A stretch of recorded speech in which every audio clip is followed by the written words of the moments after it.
Assalamualaikum warahmatullahi wabarakatuh. Selamat pagi. Hari ini kita melanjutkan materi PPKN dan Bu Vera menggabungkan materi pada subtema 1 dan subtema 2. Yang akan kita pelajari masih tentang kegiatan ekonomi. Jadi kegiatan ekonomi itu sangat beragam jenisnya. Misal peternakan, ada peternakan ayam, kambing, bebek, sapi maupun burung. Untuk pertanian, ada pertanian padi, jagung, cabai, kedelai dan juga ubi. Kemudian perkebunan, ada teh, kopi, kina maupun kelapa sawit. Kemudian kegiatan ekonomi pada bidang perikanan, ada ikan air laut dan ikan air tawar. Ikan air laut misalnya bandeng dan cakalang. Kemudian ikan air tawar ada nila, bawal dan lele. Lalu di bidang perdagangan ada perdagangan elektronik, sembako, pakaian, makanan dan juga minuman. Kemudian yang kerajinan ada kerajinan kain tenun, kerajinan gerabah, anyaman bambu dan juga miniatur kayu. Lalu di bidang pertambangan ada pertambangan batu bara, emas, timah dan juga intan. Lalu pada bidang industri ada industri otomotif, kemudian tekstil itu kain ya, lalu kertas, makanan, pupuk dan juga baja. Nah, setiap orang melakukan kegiatan ekonomi untuk memenuhi kebutuhan hidupnya. Ada yang bekerja dengan orang lain, ada juga yang membuka wirausaha sendiri. Oleh karena itu, orang yang berwirausaha harus memiliki sikap-sikap dalam menjalankan usahanya agar berhasil. Wirausaha kerap dikaitkan dengan menjalankan usaha sendiri. Jadi dikutip dari Investopedia, wirausahawan atau orang yang melakukan wirausaha adalah individu yang menciptakan bisnis sendiri, menanggung besar sebagian risiko dan juga menikmati keuntungan dari usaha yang dirintisnya. Nah, di sini misal ada gambar pedagang bakso. Jadi antar pemilik usaha maupun masyarakat harus menghargai keberagaman kegiatan wirausaha yang ada. Keberagaman tersebut bermanfaat karena dapat memenuhi kebutuhan masyarakat. Nah, seperti pada gambar, pedagang bakso itu membutuhkan bahan baku berupa bakso. Bakso ada yang membuat sendiri atau ada yang membeli dari pengusaha pembuatan bakso. Jadi tetap dibutuhkan kerjasama. Nah, ada juga misal wirausaha jual es durian atau berdagang jualan batik. Seorang wirausahawan harus memiliki beberapa sikap. Yang pertama yaitu saling menghormati dan menghargai antar pemilik usaha. Yang kedua, bekerja keras untuk memajukan usahanya dengan cara yang baik. Yang ketiga, melakukan persaingan usaha secara sehat. Lalu yang keempat, pantang menyerah saat menghadapi hambatan. Yang kelima, tidak sungkan untuk meminta bantuan orang lain ketika membutuhkan pertolongan. Lalu yang keenam, selalu mengembangkan usahanya sesuai perkembangan zaman.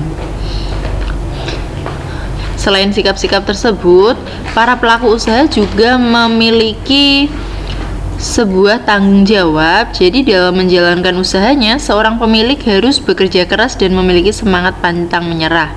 Kemudian sikap tersebut dapat mengembangkan sebuah usaha menjadi maju. Berikut adalah tanggung jawab yang harus dimiliki oleh para pelaku usaha. Yang pertama, tanggung jawab terhadap lingkungan. Setiap pelaku usaha harus bertanggung jawab terhadap lingkungan tempat usahanya dijalankan. Misalnya menjaga kesehatan dan mengolah limbah agar tidak mencemari lingkungan. Lalu, tanggung jawab terhadap konsumen. Konsumen memiliki hak atas produk atau jasa yang digunakan. Konsumen juga berhak mendapat informasi atas produk dan mendapat pelayanan serta kualitas produk yang baik. Lalu yang ketiga, tanggung jawab terhadap pegawai. Pelaku usaha memiliki tanggung jawab untuk memberi upah yang sesuai dan tepat waktu. Pelaku usaha juga harus memberikan jaminan kesehatan dan tidak memperkerjakan karyawan melebihi batas kemampuannya. Nah, ini adalah sikap tanggung jawab yang bisa dilakukan oleh para pelaku usaha. Yang pertama, menghasilkan barang yang memenuhi persyaratan dagang. Yang kedua, senantiasa menjaga dan meningkatkan kualitas barang. Yang ketiga, menciptakan kemasan barang yang unik sehingga senantiasa diingat oleh konsumen. Lalu yang keempat, melakukan inovasi terhadap kemasan dan isi agar tidak tertinggal zaman. Yang kelima, menjaga kelestarian sumber daya alam agar dapat senantiasa menggunakannya sebagai bahan baku.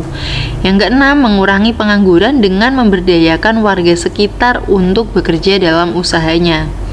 Yang ketujuh, menjaga kelestarian lingkungan sekitar dengan tidak membuang sampah atau limbah sembarangan.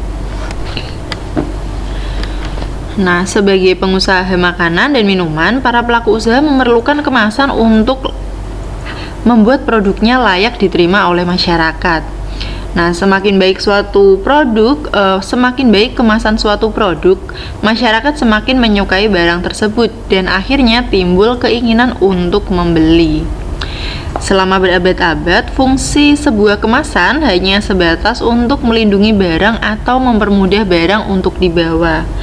Namun, seiring dengan perkembangan zaman, barulah terjadi penambahan nilai-nilai fungsional. Peranan kemasan dalam pemasaran mulai diakui sebagai satu kekuatan utama dalam persaingan pasar.